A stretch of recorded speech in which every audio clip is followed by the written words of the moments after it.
वस्ती सुद्धा त्या ठिकाणी कापल्या. मोठा अनर्थ नाही, त्यामुळे मोठा अनर्थ या ठिकाणी टळला गेलेला आहे आणि मुंबई पोलिसांनी वेळीच जागरूकता दाखवल्यामुळे आणि वेळीच मुंबई पोलीस त्या ठिकाणी अवेअर होते, त्यामुळे ही अशा प्रकारची मोठी घटना किंवा मोठा गुन्हा हा टळलेला आहे. सर, दुसरा महत्वाचा प्रश्न याच्यामध्ये कसं करतोय, सोसायटीचा हा हॉल होता ज्या ठिकाणी कुठलीही विचारपूस न करता या व्यक्तीला ऑडिशनसाठी हॉल देण्यात आला. दुसरी महत्वाची गोष्ट, वेब सिरीजच्या ऑडिशनच्या नावाखाली सर्व मुले या ठिकाणी जमावण्यात आलेली होती. तुम्हाला वाटत नाही एक नियमावली आणण्याची गरज आहे यासाठी?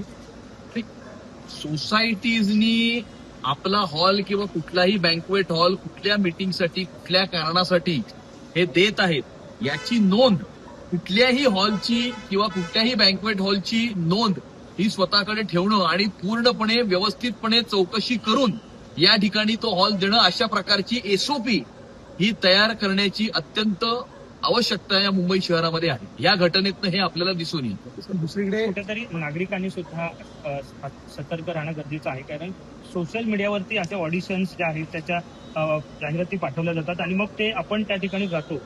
थोडंसं नागरिकांनी सुद्धा नाही, नक्कीच याच्यामध्ये थोडासा विचार करून, थोडंसं बॅकग्राऊंड चेक करून, थोडासा रिसर्च करून अशा प्रकारच्या कुठल्याही ऍडव्हर्टिजमेंटला, सोशल मीडियावरती विशेष करून येणाऱ्या ऍडव्हर्टिजमेंटला कितपत रिस्पॉन्स द्यायचा, त्याच्यामध्ये बॅकग्राऊंड चेक करून हा रिस्पॉन्स देणं, यामध्ये थोडंसं नागरिकांनी याच्यामध्ये जागरूकता दाखवण्याची आवश्यकता आहे. सर, महाविकास आघाडीची आज बैठक झालेली आहे आणि आता अखेर फॅशन स्ट्रीट या ठिकाणाहून 1 तारखेला हा मोर्चा आयोजित केलेला आहे आणि सत्याचा मोर्चा असं नाव दिलंय, कारण लोकांना सत्य सांगायचं आहे असं विरोधकांचं म्हणणं आहे.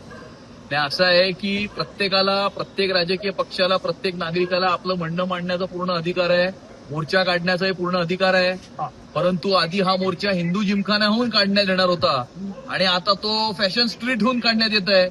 त्यामुळे उद्धव ठाकरेंना हिंदू या शब्दाची किती अलर्जी आहे हे याच्यातून दिसून येतं. आणि महाविकास आघाडीच्या नेत्यांनी आपल्याला महाराष्ट्राच्या जनतेने घरी का पाठवलं याची कारण मीमांसा करण्यापेक्षा रडीचा डाव खेळणं याच्यामध्ये त्यांना जास्त इंटरेस्ट आहे, त्याच्यामध्ये ते जास्त आपली एनर्जी हे टाकत आहेत. आणि त्यामुळे याच्यामुळे हा आरोप हा निवडणूक आयोगावर किंवा कुठल्या राजकीय पक्षावर हा आरोप नसून त्यांचे जे आरोप आहेत ते आरोप हे महाराष्ट्राच्या जनतेवर आहेत, महाराष्ट्राच्या नागरिकांवरती त्यांनी आक्षेप घेतलेला आहे. आणि येणाऱ्या स्थानिक स्वराज्य संस्थांच्या निवडणुकीमध्ये यांना घरी बसवल्याशिवाय महाराष्ट्राची जनता राहणार नाही. आघाडीसोबत फॅशन स्ट्रीटवरून या मोर्चा असं आहे की उद्धव ठाकरेंना आणि महाविकास आघाडीला हिंदू शब्दाचा तर अलर्जी आहेच ना, आणि त्यामुळे हिंदू जिमखानाच्या ऐवजी फॅशन स्ट्रीटहून मोर्चा काढतायत आणि त्यामुळे मोठे नेतेही त्याला उपस्थित राहणार आहेत. ठीक आहे, चांगली गोष्ट आहे, त्यांनी उपस्थित राहावं. परंतु मोर्चामध्ये येण्यापेक्षा आपल्याला महाराष्ट्राच्या जनतेने घरी का पाठवलं याची कारण मीमांसा जर त्यांनी केली असती तर कदाचित हे त्यांच्याकरता आणि त्यांच्या पक्षाकरता चांगलं असलं असतं. परंतु त्यांनी रडीचा डाव खेळणं याला जास्त पसंती दिल्याचं दिसून येतं. या मोर्चावरती भाजपने टीका केल्यानंतर आता मनसेचे मुंबई अध्यक्ष संदीप देशपांडे म्हणतायत की भाजप या संदर्भात स्पष्टीकरण का देतोय, आमचे प्रश्न आहेत ते निवडणूक आयोगाला आहेत, पुढचा बाला तुम्ही का खेचून घेता? नाही, पण आम्ही कुठे स्पष्टीकरण देतोय? आम्ही स्पष्टीकरण देतच नाहीये. निवडणूक आयोग स्पष्टीकरण देईल जे द्यायचं असेल ते, आणि त्यांचे जे काही प्रश्न आहेत ते निवडणूक आयोगाला द्यायचे. आम्हाला माहिती आहे, आम्ही स्पष्टीकरण देतो. आम्ही फक्त एवढंच म्हणतोय की ते रडीचा डाव खेळतायत आणि त्यामुळे हा रडीचा डाव खेळण्यापेक्षा त्यांनी जर कारण मीमांसा केली असती तर त्यांच्याकरता आणि त्यांच्या पक्षाकरता हे चांगलं झालं असतं, आमचं एवढंच म्हणणं आहे. विरोधक एकीकडे मोर्चा काढतात तर दुसरीकडे भाजप मात्र घरोघरी जाऊन भाजपचा संकल्प जो आहे तो पोहोचवणार आहे, अशी एक मोहीम हाती घेतली भाजपने. नेमकं काय असणार?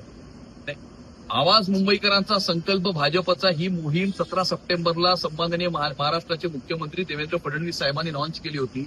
या मोहिमेच्या अंतर्गत मुंबईकरांच्या सूचना जाहीरनाम्याकरता मागवणे, त्या सूचनांची नोंद घेणं अशा स्वरूपाची ही मोहीम आहे. आणि 50,000 पेक्षा जास्त मुंबईकरांनी आपल्या सूचना ऑलरेडी भारतीय जनता पार्टीला दिलेल्या आहेत. येणाऱ्या 3 दिवसामध्ये मुंबई भारतीय जनता पार्टीचा प्रत्येक कार्यकर्ता हा प्रत्येक मुंबईकराच्या घरापर्यंत पोहोचेल, रेल्वे स्टेशनला जाईल, कॉलेजेसच्या बाहेर जाईल आणि तमाम मुंबईकरांच्या सूचना मुंबई भारतीय जनता पार्टीच्या महानगरपालिकेच्या जाहीरनाम्याकरता त्या सूचनांची नोंद घेईल आणि सर्व समाजाच्या सर्व स्तरातील लोकांपर्यंत पोहोचण्याची ही मोहीम आहे.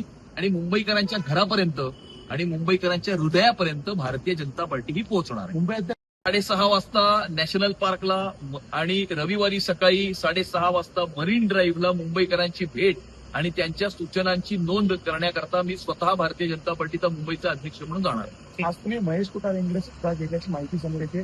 अशोक सराफांची तुम्ही भेट घेणार आहे. नेमकं या मराठी दिग्गज सेलिब्रिटींची भेट घेण्यामागचं कारण समाजातील सर्व स्तरातील लोकांपर्यंत पोहोचणं हे या मोहिमेच्या मागचं उद्देश आहे.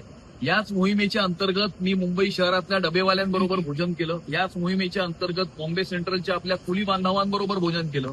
याच मोहिमेच्या अंतर्गत मुंबई महानगरपालिकेच्या सफाई कामगारांबरोबर आणि आरे कॉलनीतल्या आदिवासी पाड्यावर जाऊन आदिवासींबरोबर दिवाळी साजरी करून त्यांच्याही सूचनांची नोंद ही घेतलेली आहे. त्याचप्रमाणे समाजातील विशिष्ट नागरिक, प्रबुद्ध नागरिक, समाजातील सर्व स्तरातील लोकांपर्यंत पोहोचण्याचा भारतीय जनता पार्टीचा हा मानस आहे, जेणेकरून समाजातील सर्व स्तरातील लोकांकडनं सूचना घेऊन त्या सूचना भारतीय जनता पार्टीच्या जाहीरनाम्यामध्ये अंतर्भूत करता येईल. शेवटचा प्रश्न घडलेली आहे. पवईमध्ये 17 मुलं जे आहेत त्यांना तांबून ठेवण्याचा प्रकार एका मनोरुग्ण व्यक्तीने केलेला होता. पोलिसांनी त्यांना सुखरूप सुटका केलेली पाहायला मिळते. अशा प्रकारे त्यांना ऑडिशनला गेली 5-6 दिवस बोलवलं जात होतं आणि हा संपूर्ण प्रकार पवईमध्ये होता. नाही, खरंच मुंबई पोलिसांचं अत्यंत मनापासून मी अभिनंदन करतो की त्यांनी वेळीच घटनास्थळी पोहोचून त्या मुलांना रेस्क्यू केलंय आणि एक मोठा गुन्हा घडायच्या आधीच तात्काळ त्याच्यावरती कारवाई करून त्या व्यक्तीला अटक करण्यात आलेली आहे. त्यामुळे मुंबई पोलीस हे खूप चांगलं काम करतायत देवाभाऊंच्या नेतृत्वाखाली आणि त्यामुळे मुंबई पोलिसांचं मी अत्यंत मनापासून या गोष्टीसाठी अभिनंदन करतो. त्या व्यक्तीकडे 30 ऑक्टोबर ते 7 नोव्हेंबर पर्यंत सर्व शाळांमध्ये वंदे मातरमचं गायन करण्याचं एक परिपत्रक काढलेलं आहे, ज्याला अबू आझमींनी आता विरोध केलेला आहे. त्यांचं म्हणणं आहे की अशा प्रकारची तुम्ही सक्ती करू शकत नाही आणि उद्या आम्ही म्हटलं तर तुम्ही कुराणचं वाचन करणार आहात. नाही, आम्ही कशाला करू बाबा वाचन. आणि त्यामुळे अबू आझमी हा पाकिस्तानचा एजंट आहे. अबू आझमी ही पाकिस्तानची औलाद आहे आणि अशा प्रकारे वंदे मातरमला विरोध काय अबू आझमीने पहिल्यांदा केलेला नाहीये. त्यामुळे ही अशा प्रकारची पाकिस्तानची औलाद, याच्याबरोबर उद्धव ठाकरेजींनी सरकार बनवलं होतं महाविकास आघाडीचं. त्यांच्या मांडीला मांडी लावून ते बसत होते. त्यांच्या पाठिंब्यावरती 2.5 वर्ष ते मुख्यमंत्री होते. अशा पाकिस्तानच्या औलादीचा आम्ही निषेध करतो. अद्याप ठाकरेंकडून मात्र या संदर्भात कुठलीही प्रतिक्रिया देण्यात आलेली नाहीये. येथे काय प्रतिक्रिया देणार? अबू आझमीचा पाठिंबा 2.5 वर्ष घेतला, त्याच्या पाठिंब्यावर ते मुख्यमंत्री झाले, त्याच्या पाठिंब्यावरती त्यांनी सरकार चालवलं आणि त्यामुळे हिंदू हृदय सम्राट शिवसेना प्रमुख बाळासाहेब ठाकरेंच्या शिवसेनेला अबू आझमीला त्यांनी आंदोलन दिली आणि त्यामुळे त्यांची ही अवस्था झाली.